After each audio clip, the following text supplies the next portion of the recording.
Sabe, querido, o Senhor nos conhece, não pela nossa voz, não pelo nosso som, mas Ele nos conhece pelo nosso coração. Quanto mais quebrantado for, mais perto de Deus você vai estar. Ele te conhece porque você se diferencia dos demais. E quando tudo está ruim, você ainda assim o adora. Quantos adoradores nós temos aqui?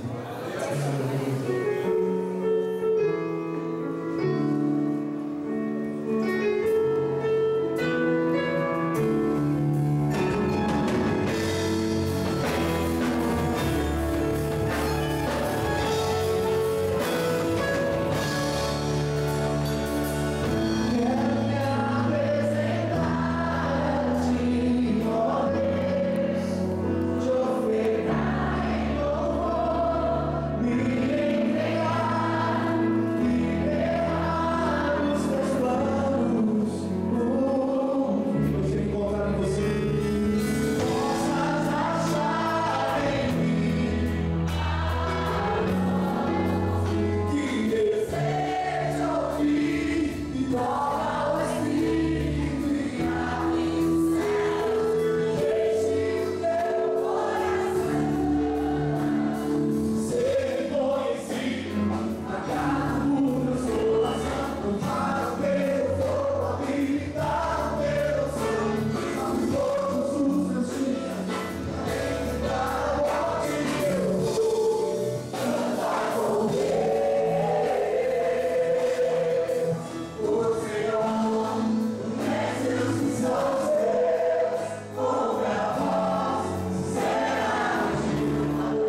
Glória a Deus.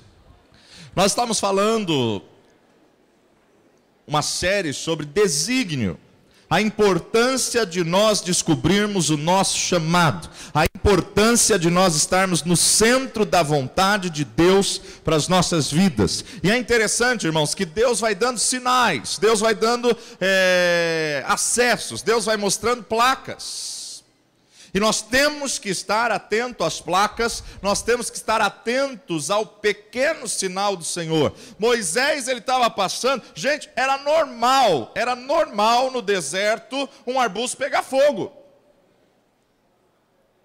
Mas o que chamou a atenção dele é que aquele arbusto pegava fogo, mas não se consumia.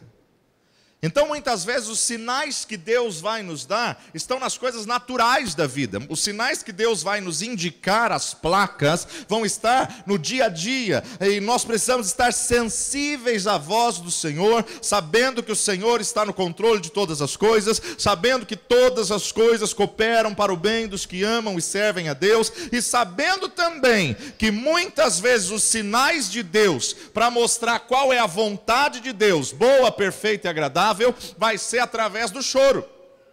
Deus vai nos levar a situações que nós vamos chorar, e as lágrimas falam. Você precisa estar atento a ouvir o que é que Deus está querendo falar. Aquilo pelo qual você chora é uma dica, aquilo pelo qual você chora é um sinal de Deus, é uma placa de Deus, é uma dica de algo para o que você foi criado e está ordenado a fazer, está ordenado por Deus para curar. Porque quando você chora, isso significa que você se compadeceu por aquela situação. E é interessante, irmãos, que todas as vezes que a palavra de Deus nos diz que o Senhor Jesus Cristo foi movido de íntima compaixão, o milagre aconteceu. Porque a compaixão é um sinalizador. A compaixão é chorar com, é sofrer com. O que é que te deixa entristecido? O que é que te faz chorar? O que é que muitas vezes você olha e fala, essa situação não pode continuar assim? Será que ao ver viúvas desoladas, ao ver crianças abusadas e molestadas, ao ver a ignorância quanto à palavra de Deus, quantas pessoas que não têm conhecimento da palavra de Deus, e a própria palavra de Deus nos garante, nos ensina que o povo perece por falta de conhecimento, ou doenças, enfermidades, ou uma situação de pobreza, ou muitas vezes de homossexualidade, de aborto, de pornografia. Analise com sinceridade, seja honesto consigo mesmo, o que é que te inquieta, o que é que te indigna, e esteja sensível a ver a direção de Deus para o seu chamado. Importar-se pelas mazelas do próximo qualifica você para ser um instrumento de cura, para ser um instrumento de solução. Quando você fica indignado com a ignorância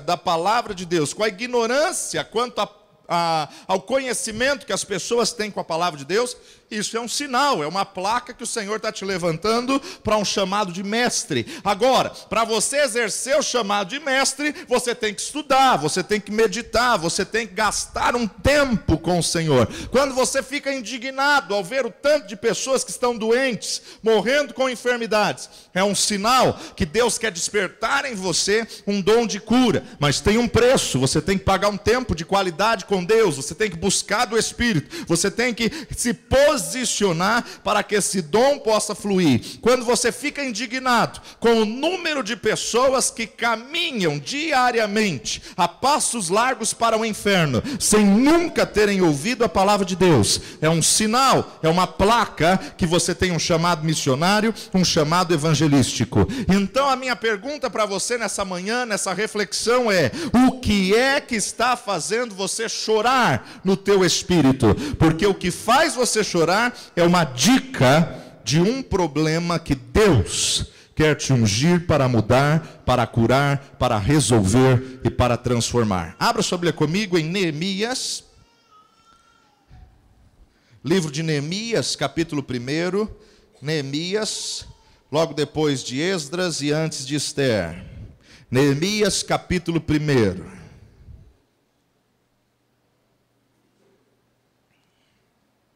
Quem encontrou, diga amém. Quem não encontrou, acompanha aqui. Está no telão.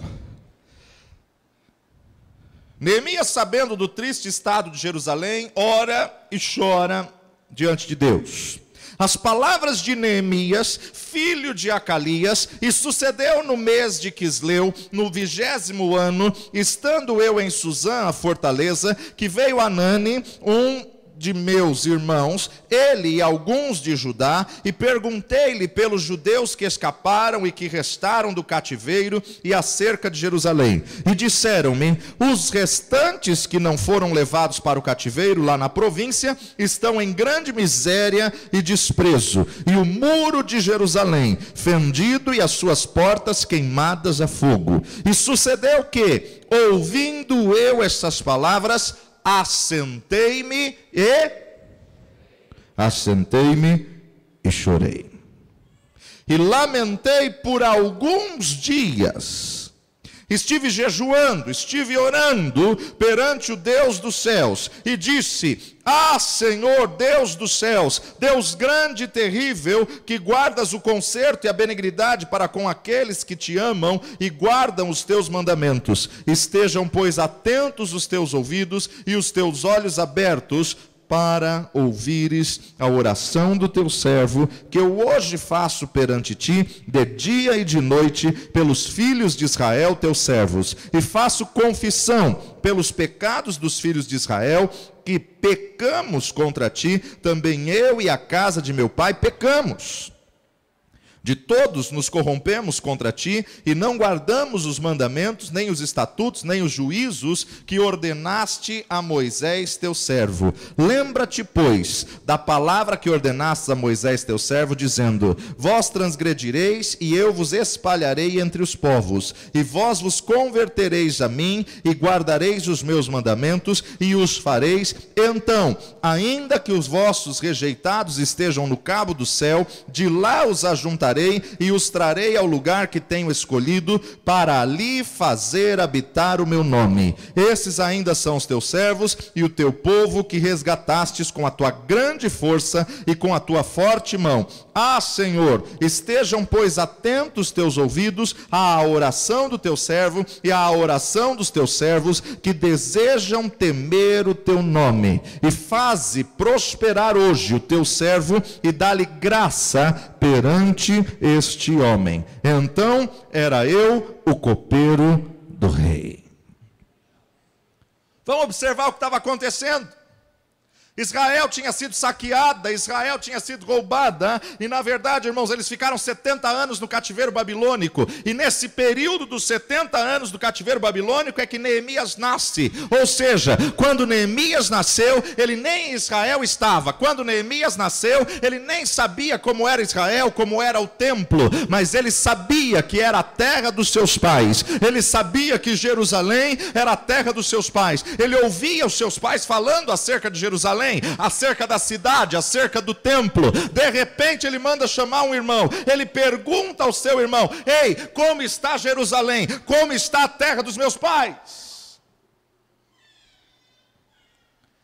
E Hanani olha para ele e fala: olha, quem não foi levado cativo, quem não está preso, quem não está escravo, está lá em grande miséria e desprezo. Olha, tem mais, Neemias, os muros estão todos derribados, e as portas de Jerusalém estão todas queimadas a fogo. O texto nos diz, meu amado, que ao Neemias ouvir aquilo, ele sentou, ele chorou, ele lamentou, ele orou a Deus, ele jejuou.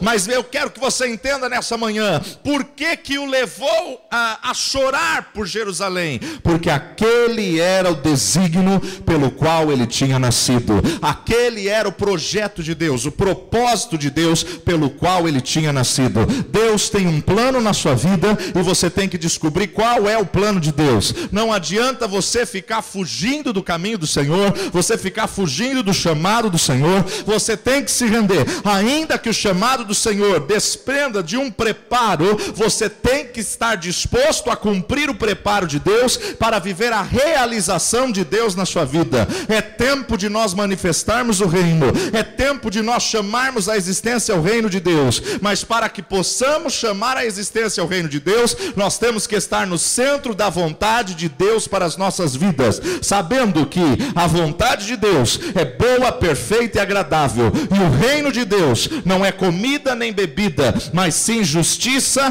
paz e alegria no Espírito Santo. Por mais difícil que seja o teu chamado, por pior que seja o teu desígnio, quando você está no centro da vontade de Deus para a sua vida, você vive uma realização, você vive uma capacitação do Senhor, um revestimento do Senhor. O Senhor vai te dar força, o Senhor vai te levantar, o Senhor vai te proteger, o Senhor vai te revestir, e você vai conquistar aquilo que você nasceu para fazer. Você vai realizar o plano e o sonho de Deus para a sua vida.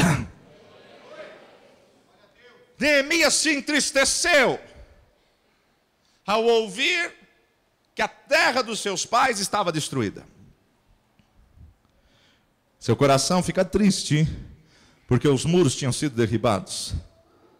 Ele não podia dormir à noite, ele não conseguia passar um dia bem, ele não conseguia descansar, ele chora por longas horas, ele sentiu-se movido a escrever cartas. Meu irmão, a palavra de Deus nos diz em Romanos capítulo 12, versículo 2, e não vos conformeis com este mundo, mas transformai-vos. Você só pode transformar se você estiver inconformado. Deus vai te levar a uma situação de inconformidade, e quando você chega a esse ápice do inconformismo, aí você vai fazer alguma coisa para mudar. Você tem que canalizar essa ira, essa angústia, essa inconformidade em cumprir o chamado do Senhor, e não em se rebelar, e não em se acomodar. Você tem que canalizar essa situação que te entristece, que te angustia, em olhar para Jesus, autor e consumador da fé, e dizer: Senhor, o que o Senhor quer que eu faça nessa situação? Neemias começou a escrever cartas, Neemias começou a relacionar-se com oficiais. Neemias não ficou murmurando, indo para as pessoas que não iriam resolver nada. Neemias, meu amado, ele foi escrevendo até mudar a sua vida. Para quê? Para reconstruir as muralhas. Ele se abate, ele se entristece. Se você continuar lendo capítulo 2, você vai ver, o rei então chama ele e fala: Neemias, por que você está abatido, e por que descaiu o teu semblante?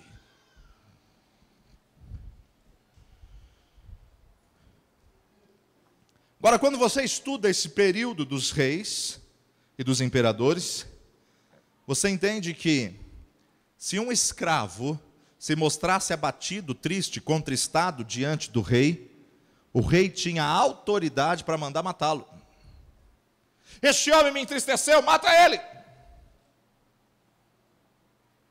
Só que Neemias foi cheio da graça de Deus, Neemias foi revestido da graça de Deus, a ponto do rei olhar para ele e falar: Neemias, por que entristeceu teu coração? Por que teu semblante está caído? Por que, Neemias, você se abateu? Meu irmão, é muito interessante você ver que quando Deus nos chama para fazer algo, Deus já prepara as pessoas que estão ao nosso redor. Quando Deus nos chama para fazer algo, Deus já vai trabalhando no coração das pessoas. Esse era o rei, essa era a autoridade, essa era o costume do palácio. Mas, meu irmão, quando Deus está no controle, o coração do rei está nas mãos dele. Ele vira para Neemias, e Neemias olha e responde: sabe o que é, rei? Olha, a terra dos meus pais está derribada, os muros estão todos destruídos, as portas estão queimadas a fogo. Gente, cá entre nós, foi esse rei que foi pegar o povo do cativeiro, foi esse rei que o pegou como escravo. O rei poderia muito bem ter respondido: o que eu tenho a ver com isso?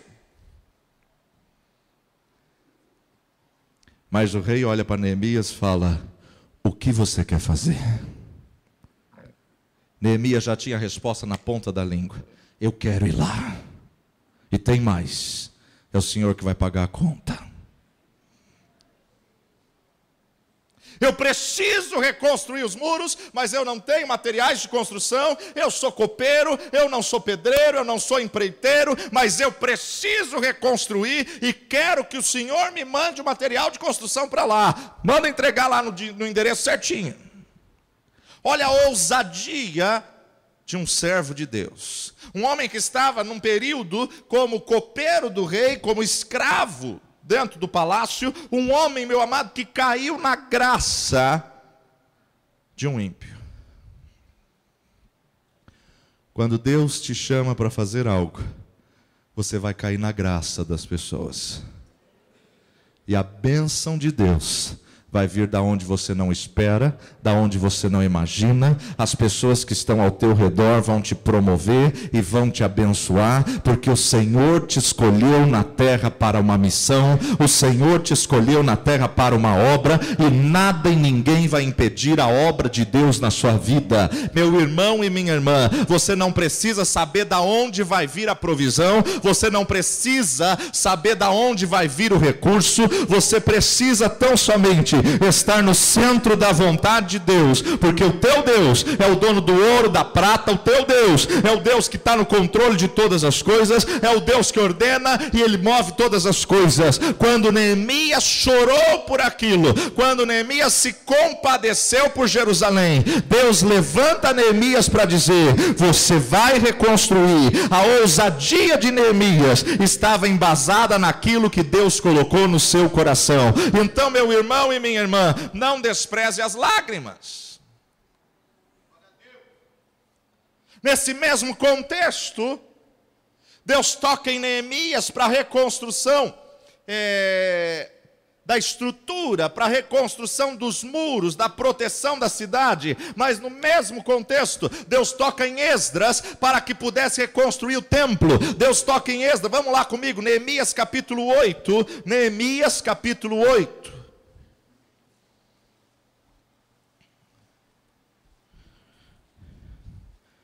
A partir do verso 1: e chegado o 7º mês, e estando os filhos de Israel nas suas cidades, todo o povo se ajuntou como um só homem, na praça, diante da porta das águas, e disseram a Esdras, o escriba, que trouxesse o livro da lei de Moisés, que o Senhor tinha ordenado a Israel. E Esdras, o sacerdote, trouxe a lei perante a congregação, assim de homens como de mulheres, e de todos os sábios, para ouvirem, no primeiro dia do 7º mês.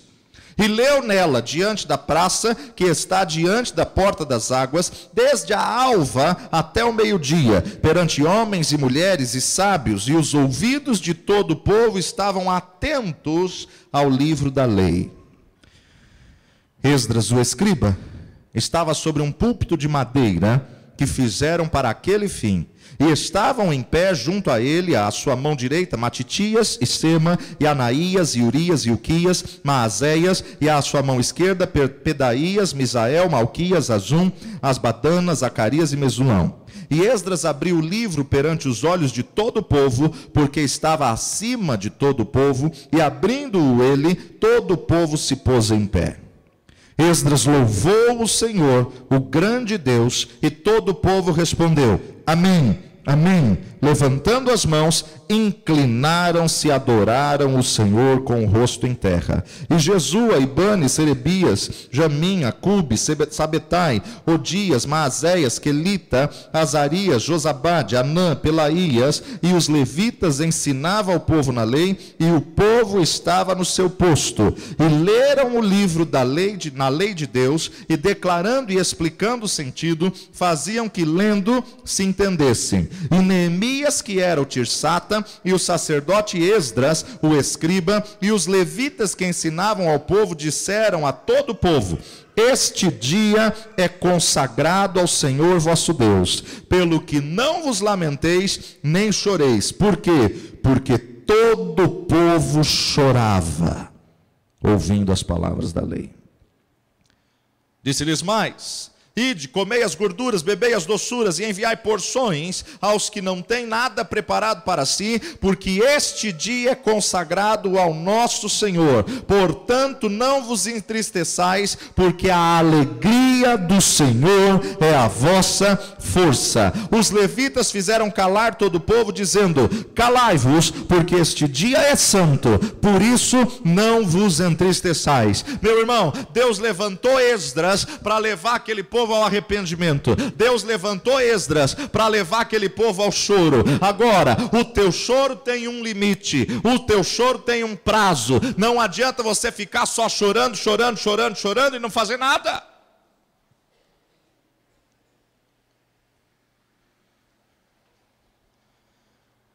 Esdras ensina a lei. Ele estava lendo o livro de Deuteronômio. E quando o povo viu que eles estavam tão distantes da vontade de Deus, quando o povo viu que eles estavam tão fora daquilo que Deus tinha determinado para eles, eles caíram num pranto, num arrependimento, a ponto deles terem que se levantar e falar: ei, calai-vos!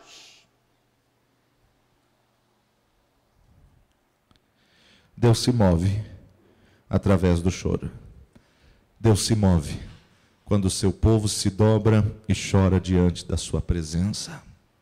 Há um coração quebrantado e contrito, o Senhor não despreza. Há um coração quebrantado e contrito, o Senhor atende. Meu irmão e minha irmã, Ele é o Senhor que vai enxugar as tuas lágrimas. E Ele vai enxugar as tuas lágrimas com milagres. Ele é Deus de milagre, Ele é Deus de maravilha. Não é pecado você chorar, não é pecado, meu amado, você se entristecer. Mas quando você se entristece com uma coisa, quando você se abate com uma situação, você tem que canalizar isso num chamado, num desígnio, sabendo que o Senhor está vendo a tua dor, o Senhor está sentindo a tua compaixão, o Senhor está vendo as tuas lágrimas, e Ele vai te levantar para fazer a diferença nessa situação que te entristeceu. Seu coração está aflito, ele está abalado por causa do templo de Jerusalém. O povo chorou a ponto de soluçar. Esdras estava lendo as escrituras, lendo a lei, lendo o Deuteronômio, para que as pessoas pudessem saber que eles estavam totalmente distantes da presença de Deus, e Deus era o único remédio para eles, o único remédio, e continua sendo até hoje o único remédio para os feridos. Por isso que o Senhor nos diz: não vos entristeçais, porque a alegria do Senhor é a tua força. Quando você se sente fraco, diga: eu sou forte, porque o poder de Deus se aperfeiçoa nas nossas fraquezas. Esdras reconheceu que os lugares importavam e que Deus honraria e recompensaria aqueles que santificam um local para Deus na cidade, aqueles que consagram um local para ter um encontro com Deus. Meu irmão, esses sentimentos eram indicadores do desígnio e do chamado de Deus na vida de Esdras, que complementou o chamado na vida de Neemias.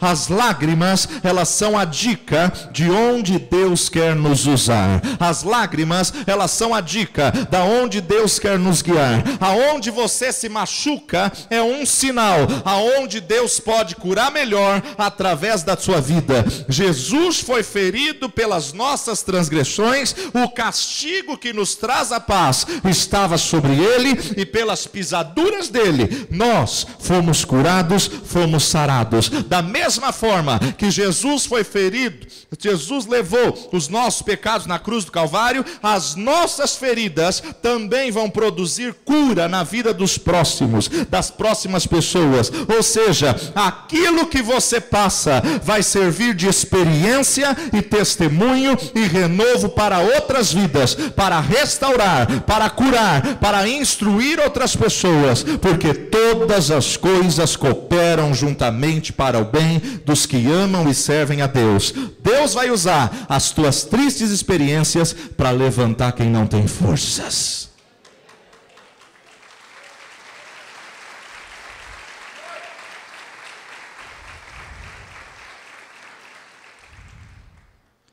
Vá comigo para Joel capítulo 2.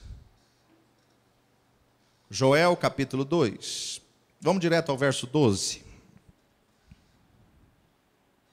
Ainda assim, agora mesmo diz o Senhor, Convertei-vos a mim de todo o vosso coração. E isso com jejuns, com choro e com pranto. Deus está dizendo aos sacerdotes, através do profeta Joel: convertei-vos a mim com choro. Há situações que está nos faltando lágrimas. Há situações que está nos faltando nos convertermos com choro e com pranto. Há situações que não adianta você brigar, não adianta você se rebelar. Há situações que você tem que vir ao altar e chorar nos pés do Senhor. Todos os anos Ana era afrontada e desafiada por Penina. Todos os anos Ana, ela era indignada. Mas no ano em que ela decidiu se converter com choro diante do altar, Deus mudou a sorte de Ana, tocou no ventre de Ana, abriu a madre e ela gerou uma voz profética. Nada adiantaria Ana voltar brigando com o marido, Ana voltar se rebelando com Eucana, de nada adiantaria Ana ficar brigando e ficar emburrada, não comer, fazer birra, fazer manha, não adiantava.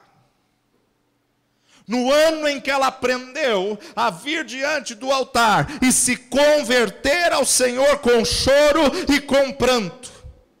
Agora, o sacerdote Eli olha para ela 9 horas da manhã e fala: mulher, você está bêbada essas horas da manhã? E Ana, quebrantada, diz: não, meu senhor, eu estou abatida e angustiada de espírito. Vai em paz, e o Senhor conceda a petição que lhe fizestes. Mesmo o sacerdote não discernindo se ela estava angustiada ou se ela estava embriagada, Deus honrou a palavra que saiu da boca do sacerdote, Deus honrou a palavra que saiu da boca de Eli, cumprindo o tempo certo. Você observa que Ana voltou ao tempo para dedicar a criança. Meu irmão e minha irmã, é hora de nós chorarmos, é hora de nós regarmos com as nossas lágrimas aquilo que não muda, aquilo que não acontece, aquilo que você olha e fala: meu Deus, até quando eu vou ficar com esse problema? Chora diante do altar, porque Deus conhece o valor de uma lágrima. Chora diante da presença de Deus. Não fique chorando pelos cantos, e não fique chorando para a pessoa errada, e nem nos lugares errados. Chora ao único que pode resolver a tua situação e mudar a tua história e fazer uma nova história através da tua lágrima. Ele vai enxugar as tuas lágrimas com milagres, com prodígios, com sinais e maravilhas, e você vai viver o sobrenatural de Deus e a resposta de Deus na tua vida.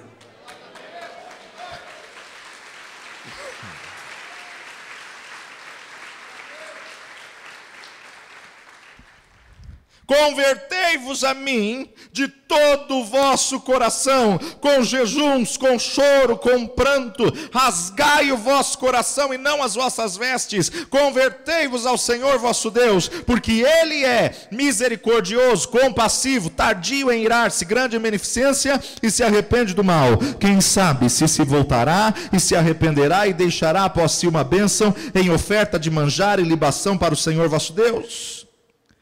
Tocai a buzina em Sião, santificai um jejum, proclamai um dia de proibição, congregai o povo, santificai a congregação, ajuntai os anciãos, congregai os filhinhos e os que mamam, saia o noivo da sua recâmara e a noiva do seu tálamo. Chorem, chorem, os sacerdotes, ministros do Senhor, entre o alpendre e o altar, e digam: poupa o teu povo, ó Senhor, e não entregues a tua herança ao opróbrio, para que as nações façam escárnio dele. Porque diriam entre os povos: onde está o seu Deus?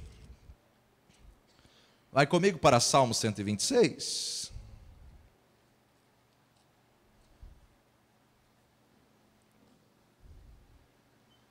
Salmo 126. Deus é louvado porque retirou do cativeiro o seu povo.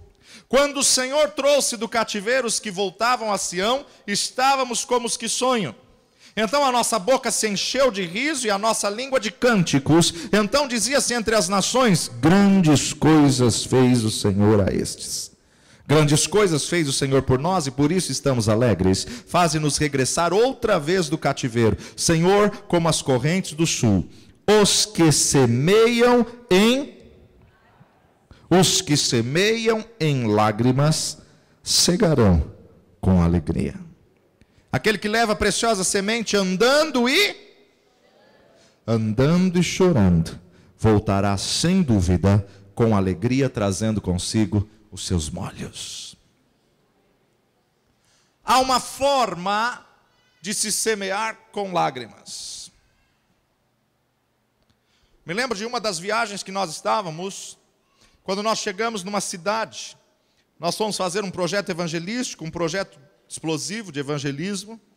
E a hora que nós chegamos na cidade, a hora que eu desci do ônibus e pisei na terra, 2 raios, trovões, e despencou uma chuva, irmãos.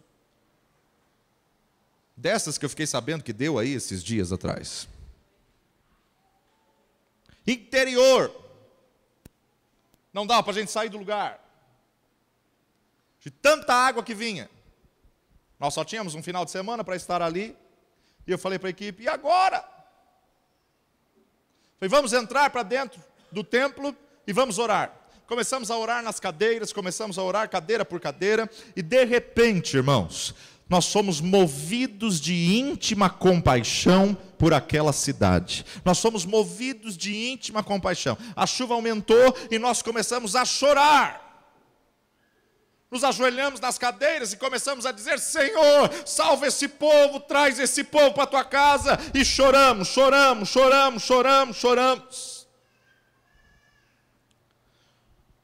Nos levantamos, a chuva continuava, fomos comer um lanche, mas já era perto do horário de começar o culto. Eu não sabia que não tinha culto naquele dia. Porque o pastor estava esperando a equipe chegar, a equipe sair às ruas, a equipe fazer a panfletagem, a equipe convidar as pessoas, visitar os membros, e nós convidarmos então as pessoas para o culto. Então ele não tinha convidado ninguém. Era um dia que não tinha culto. De repente, nós saímos do lanche, fomos para a porta da igreja, começou a chegar gente. De tudo que era lado começou a chegar gente. Quando a gente olhou, o templo estava lotado, repleto de pessoas. O pastor virou para mim e falou assim: Cleito, o que você fez? Eu falei: por quê, pastor? Ele falou: hoje a gente não tinha culto, vocês não saíram para evangelizar, ninguém avisou ninguém que tinha culto hoje. Como que esse povo está na igreja? Os que semeiam em lágrimas. Nós oramos dentro da casa do Senhor.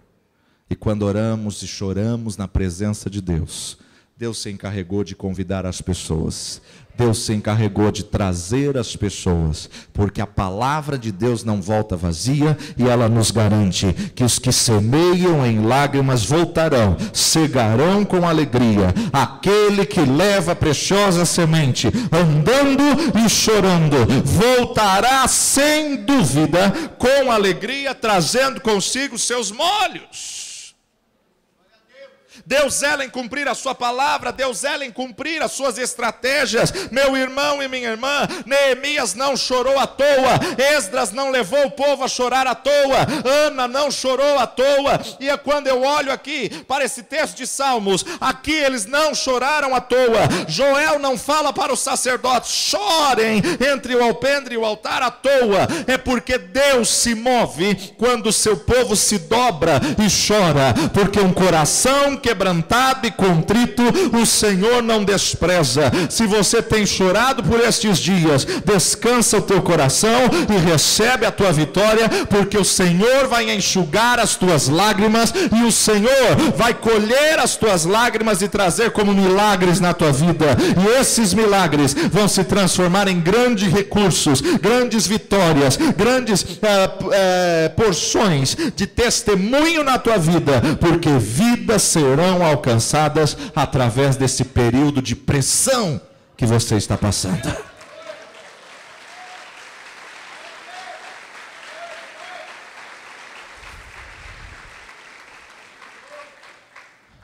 Agora, se você se rebelar contra o desígnio de Deus, Deus pode permitir experiências dolorosas para corrigir a sua direção. Ninguém consegue fugir da presença de Deus e muito menos ignorá-lo.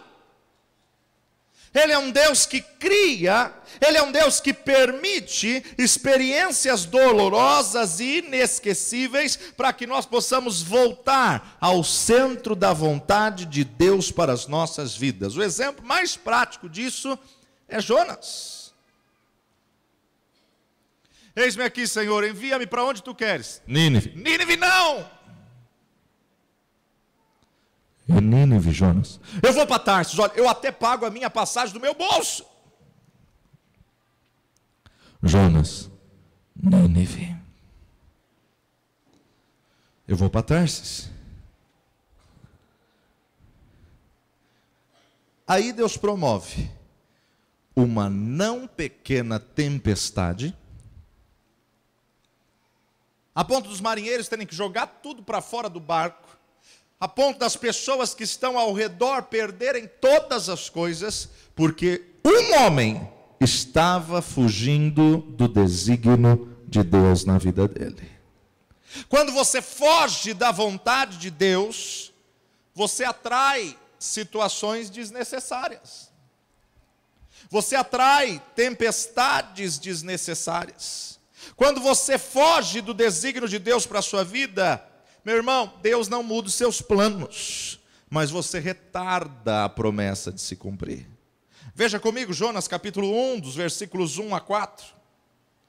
E eu termino com isso. Jonas 1, de 1 a 4. E veio a palavra do Senhor a Jonas, filho do profeta Amitai, dizendo: levanta-te, vai à grande cidade de Nínive e clama contra ela, porque a sua malícia subiu até mim. E Jonas se levantou para fugir de diante da face do Senhor para Tarsis. E descendo a Jope, achou um navio que ia para Tarsis, pagou, pois, a sua passagem, desceu para dentro do navio, para ir com eles para Tarsis, de diante da face do Senhor. Mas o Senhor, quem? Não foi o diabo e não foram as pessoas, mas o Senhor mandou ao mar um grande vento e fez-se no mar uma grande tempestade, a ponto de que o navio estava para quebrar-se. Temeram os marinheiros, clamava cada um ao seu Deus, e lançavam no mar as fazendas que estavam no navio para o aliviarem do peso. Jonas, porém, desceu aos lugares do porão, se deitou e dormia um profundo sono. E o mestre do navio chegou a ele e disse-lhe: que tens, dormente? Levanta-te, invoca o teu Deus. Talvez assim Deus se lembre de nós, para que não pereçamos. Dizia cada um ao seu companheiro: vinde, lancemos sorte, para que saibamos por que causa nos sobreveio esse mal. Lançaram sorte, e a sorte caiu sobre o sortudo, Jonas. Não adianta pegar o rumo errado e ainda querer se esconder no fundo do navio.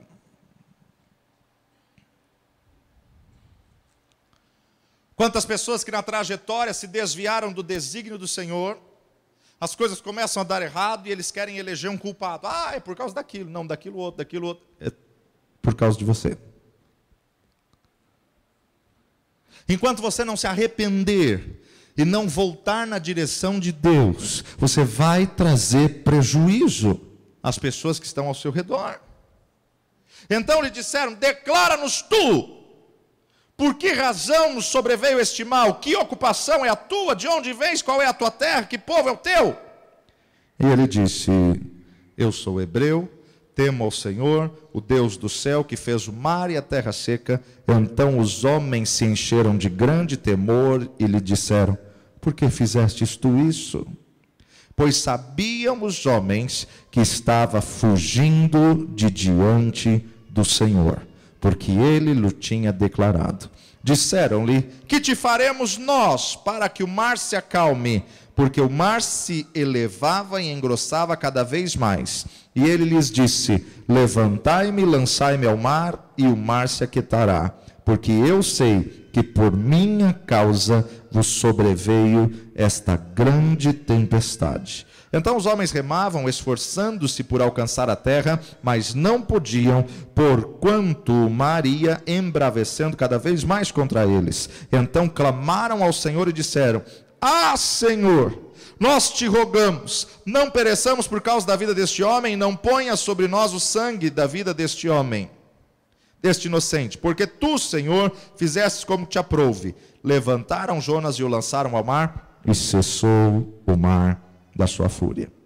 Temeram, pois, estes homens ao Senhor com grande temor, e ofereceram sacrifícios ao Senhor e fizeram votos. Deparou, pois, o Senhor um grande peixe para que tragasse a Jonas, e esteve Jonas 3 dias e 3 noites nas entranhas do peixe. Até Jonas dizer: me levantem e me lancem no mar, não havia arrependimento nenhum, e não havia propósito nenhum em cumprir a vontade de Deus. Quando ele vira para os marinheiros e fala: me lancem no mar, ele está dizendo: eu prefiro morrer do que cumprir o desígnio de Deus para a minha vida. Eu prefiro que vocês me matem, eu prefiro que vocês me lancem nesse mar e eu afogue nesse mar, do que eu ir pregar lá em Nínive. Gente, quantos Jonas a gente encontra nos dias de hoje? E até quando que Deus precisa aumentar a tempestade para que eles se rendam?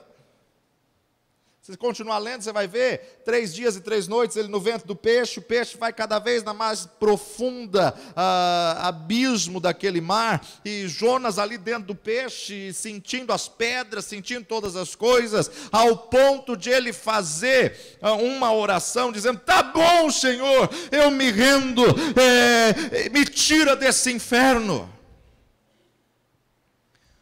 Eu creio que o peixe estava clamando: tira esse inferno de dentro de mim.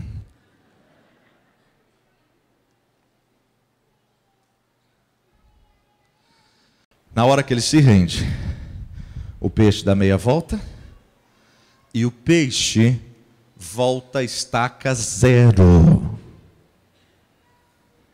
O peixe vomita ele exatamente no lugar que ele pegou o navio e pagou a passagem. O peixe não vomita ele em Nínive, primeiro porque Nínive não é cidade praiana. E o peixe não é um peixe voador. O peixe vomita na estaca zero. E ele tem que caminhar mais 3 dias até chegar em Nínive. Quando a gente vai para Jerusalém, a gente vê exatamente esse local, onde ele pegou o navio e aonde ele foi vomitado. E é muito interessante, irmãos, nós vermos algumas coisas e aprendermos aqui com Jonas. Quando você se rende e decide voltar ao centro da vontade de Deus, você volta a estaca zero. E aí você tem que estar disposto a caminhar em direção à sua Nínive. Você tem que estar determinado a caminhar em direção à sua Nínive. Agora, não pense que nesse trajeto também não vai se levantar situações de adversidade, não vai se levantar convites para você sair de novo da vontade de Deus. Vai, mas você tem que ter determinação. Jonas teve que aguentar 3 dias e 3 noites miseráveis dentro da barriga de um grande peixe, até que ele retomasse os sentidos e aceitasse cumprir o seu desígnio, aceitasse cumprir o seu propósito. Nós temos que entender que o nosso Deus não é um Deus democrático, ele é um Deus teocrático. Ele manda e quem tem juízo obedece. Deus não te dá a opção de escolha de falar: ai, não concordo com isso. Ele olha dos céus e diz: meu reino é assim, ou você aceita ou você aceita.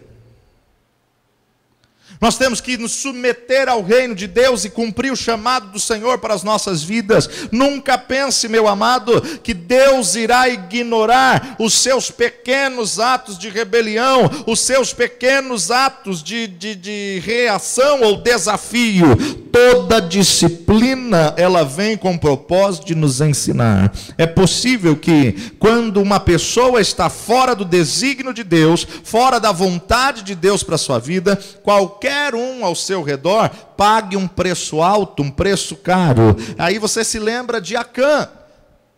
Deus tinha falado com Josué que daria todas as vitórias para ele. Aí de repente, a primeira batalha com Ai, eles perdem a guerra. Por quê? Morreu um monte de gente, morreu um monte de soldado, e ele se rebela e fala: Senhor, não foi isso que o Senhor tinha combinado comigo?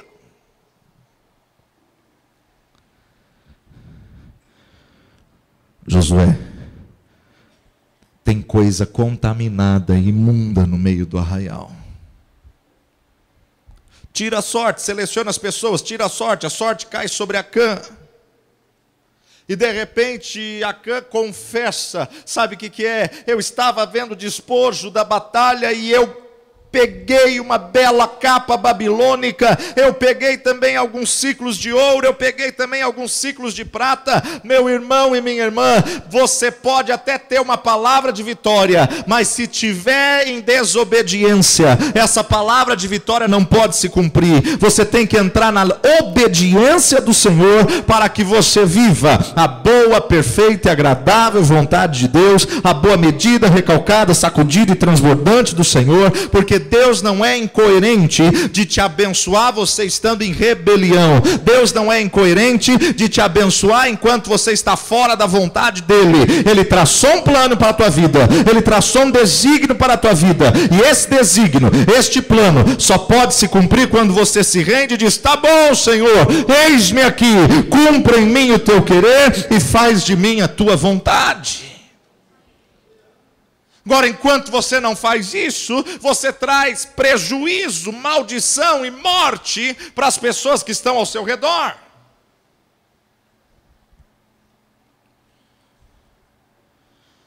Acã foi apedrejado com toda a sua casa, sua esposa e seus filhos, porque o preço de estar fora da vontade de Deus é muito alto.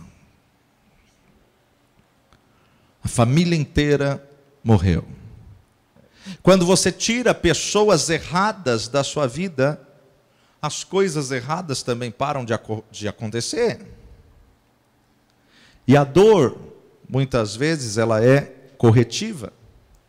Porque é na dor, na aflição, na pressão, no sofrimento, que vai impulsionar você a buscar mais respostas de Deus. É a dor que tira você da dependência do homem e coloca você numa dependência absoluta em Deus. A dor ensina você a ouvir as instruções do Senhor para poder mudar. É na dor que você se quebranta. Então, meu amado, aprenda a entender o momento de dor, porque é através desse entendimento que vai nascer um processo de cura, através desse entendimento que vai nascer um processo de benefício, de bênção, porque a bênção do Senhor enriquece e não acrescenta dores. Deus é um Deus que penaliza a rebelião, mas também é um Deus que recompensa a obediência. Muito mais do que o sacrifício, Ele se agrada com a obediência do seu povo. Agora, estar no centro da vontade de Deus não significa que não terá resistências, que não terá adversidades, que não terão problemas. Neemias estava no centro da vontade de Deus, construindo os muros, reparando as portas, mas se levantaram Sanbalate, Tobias e Gesem.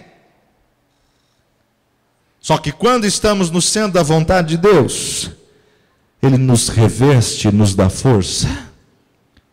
E Neemias não deu ouvidos. Manda avisá-los que estou fazendo uma grande obra, a ponto que não posso descer daqui.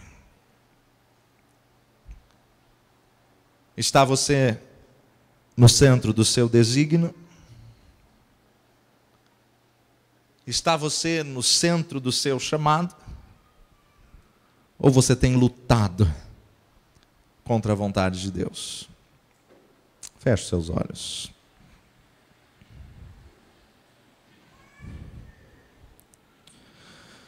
O que é que você tem chorado nesses últimos dias? O que é que tem abatido o teu coração? O choro pode estar apontando um direcionamento de Deus. O choro pode estar apontando as plagas.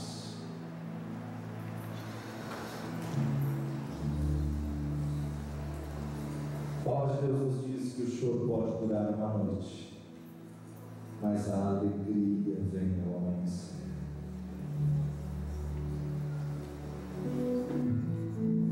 Talvez a tua alma esteja tão angustiada e tão abatida que você não consegue nem derramar lágrimas mais. Mas no seu coração você está continuamente chorando. Você que sente exatamente nessa situação, vai se colocar em pé no seu lugar. Você que se sente com o teu coração chorando, teu coração angustiado.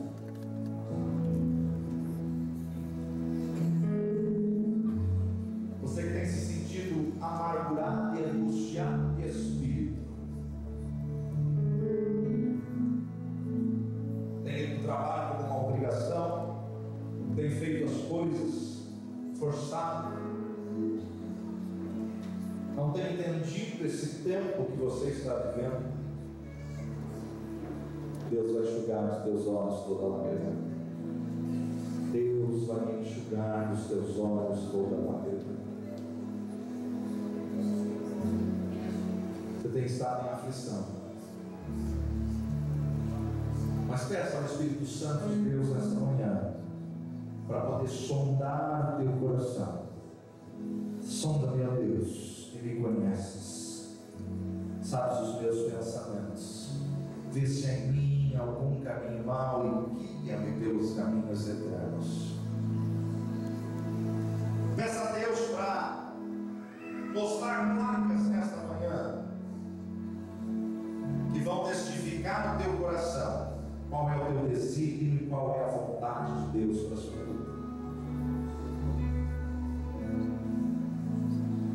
Não é pecado chorar, não é errado chorar, mas esse choro tem um tempo.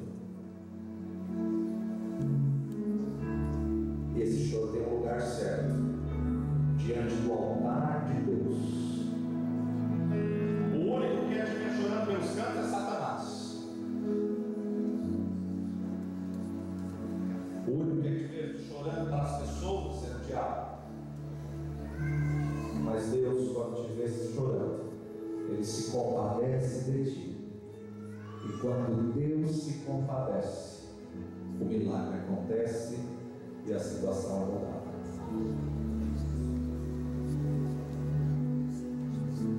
Fiel, santo, justo, Deus de amor, graça, bondade, fidelidade e compaixão. Senhor, nos colocamos entre o altar e clamamos, Senhor, poupa o teu povo, poupa o teu povo. Senhor, ensina-nos a regarmos a semente com essas lágrimas. Pai de poder e amor, nós clamamos nesta manhã, venha aplacar toda a fúria do adversário, venha aplacar todo o levante das trevas. Deus de poder, nós clamamos agora, ó Pai, eis-nos aqui, cumpre em nós o teu querer. Nós não queremos mais fugir da tua vontade, não queremos fugir da tua presença, não queremos, ó Pai, estar contra o teu desígnio para as nossas vidas, não queremos estar contra o teu chamado para nós. Fortalece a cada um aqui, Senhor. Diga ao fraco, eu sou forte, pois o seu poder se aperfeiçoa na fraqueza. Ah, Senhor, assim como nós vimos Esdras declarando, a alegria do Senhor é a nossa força. Torna a dar alegria, torna a dar alegria, restaura a alegria de estar na tua casa, para que possam dizer como salmista, alegrei-me quando me disseram, vamos à casa do Senhor. Opera o teu milagre sobre cada um.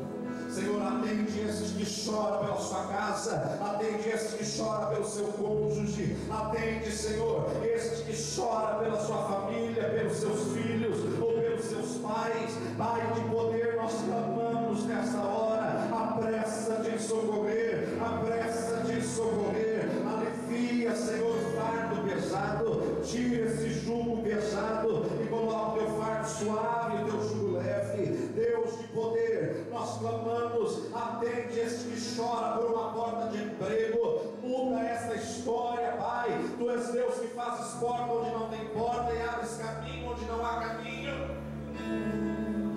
No nome de Jesus eu declaro e profetizo nessa manhã, portas abertas nesta semana, portas abertas. Deus, venha liberar, Senhor, causas na justiça, venha liberar, Senhor, nesta manhã, haja liberação, haja milagre, haja restituição. Pai de poder, vai repreender toda inadimplência e vai ministrando a tua vitória, vai ministrando o teu milagre, vai ministrando, Senhor, a tua bênção sobre cada um. Apaga, Senhor, as lágrimas com milagres, enxuga as lágrimas com milagres, manifesta o teu poder, manifesta a tua glória. Para onde iremos nós, se só tu tens as palavras de vida eterna? Oh, eterno e soberano Deus, nós nos rendemos diante de ti, nos rendemos aos teus pés, entrando no centro da tua vontade. Não queremos, ó Pai, Tarsis, mas ainda que seja doloroso, queremos a nossa Nínive estar no centro da tua vontade para nós. Levanta o teu povo, Senhor, levanta o teu povo, ó Pai. Socorre aquele que necessita, levanta o que está caído, fortalece o abatido, ó Pai, o nome que está acima de todo nome. Igreja toda, coloque-se em pé. Vira para essa pessoa que está do seu lado, começa a orar com ele, começa a orar com ela.